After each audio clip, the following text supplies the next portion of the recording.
Today we are talking about equity.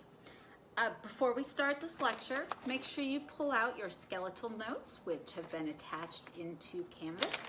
You can either have them up on your screen or print them out, and that way you can take notes as I talk. You can also just take notes on your own paper, but this may help you to organize them better. Before we start, as you can see, I've moved outside. It's a gorgeous spring day. For those of you who have allergies, you may want to watch this inside, but the rest of you join me outside. Let's get a little sunshine. Okay, so first we're going to start talking about corporations. And there was, you've read in Canvas about how there's really three business entity types. There's sole proprietorships, where it's just one owner. There's partnerships, where you have two or more owners. And then there's a corporation that can have anywhere from 1 to a zillion owners. And really we're focusing on this chapter on corporations. So what are some of the advantages of setting up as a corporation?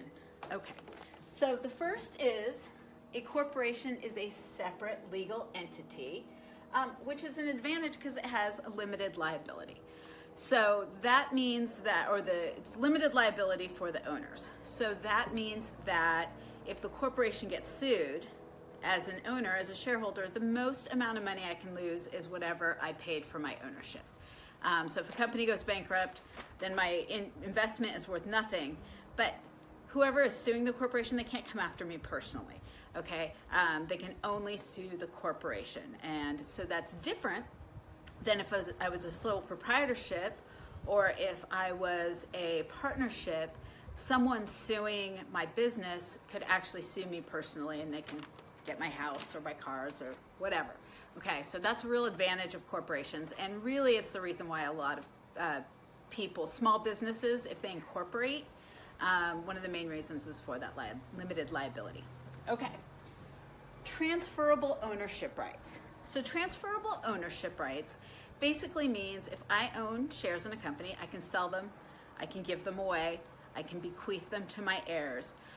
Whereas with a sole proprietorship or a partnership, if I want to transfer my ownership, I have to dissolve the business and then create a new business with the new owners. Okay, so it's really easy. If I'm a publicly traded company on the New York Stock Exchange or the NASDAQ, it's very easy. I can go online, and I've sold my shares. Okay. Continuous life. So similar to the transferability of shares, if I'm a partnership and one of the partners dies, then we have to get a new partner and drop a new partnership agreement. The old partnership ceases to exist and we have to create a new partnership. Whereas if I'm a corporation, the owners can come and go, but I can have an unlimited life, okay? So if I owned my own business, the most I've probably got left is another 50, 60 years, wishful thinking. And then my business would die, maybe someone else would take it over, but that would be a new business. But if I start a corporation, that corporation can live forever. Lack of mutual agency. This is another great one, especially if you're going into business with other people. So there are certain people who are authorized within the corporation to enter into contracts. And that binds the entire corporation. But those people are not usually just random shareholders. So if I own 2 stocks of Apple and someone else owns 2 stocks of Apple, I can't go start committing all of the other shareholders to some sort of an agreement. Only the people authorized by the corporation can enter into that. So it's kind of nice because if I don't know the other owners, I'm certainly not going to trust them not to make some sort of bonehead move, right? So it's good. I can't enter into agreements on behalf of the corporation, neither can the other owners. Only the people that we have all decided to authorize can enter into agreements. Ease of capital accumulation. Okay, ease of capital accumulation. Can you even see that? Let's do a little tip there. All right.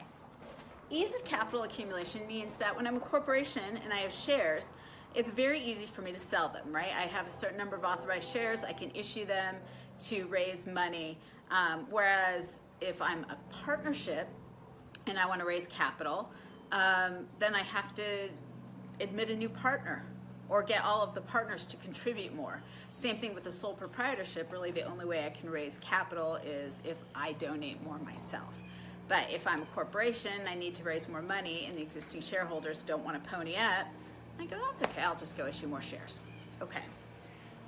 Disadvantages of a corporation, because of course if there's an upside, there's a downside. Government regulation, there's a little more government regulation with corporations. They're chartered within a state. If you're a public corporation, you have to file your financial statements with the Securities and Exchange Commission.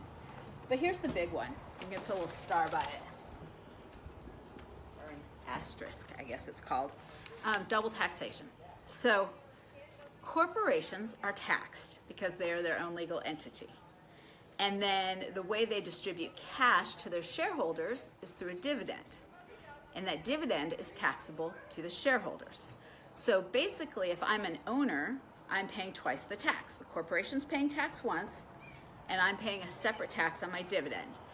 Whereas if I'm a sole proprietor, my business isn't taxed. All of the income just goes onto my personal tax return. Same thing with partners. They file something called a K-1, and the partnership doesn't pay tax, but each of the partners pays tax on their share of the income that's reported to them on the K-1. You don't have to know the K-1, I'm just telling you. Okay, so the biggest disadvantage, and again, if I'm a small business, I would like to be a corporation because I would really like that limited liability. But most small businesses, in fact, do not become corporations because of the double taxation. It just doesn't make sense. Okay, that's the end of this video, and in the next one, we're going to talk about the basics of capital stock. All right, see you then.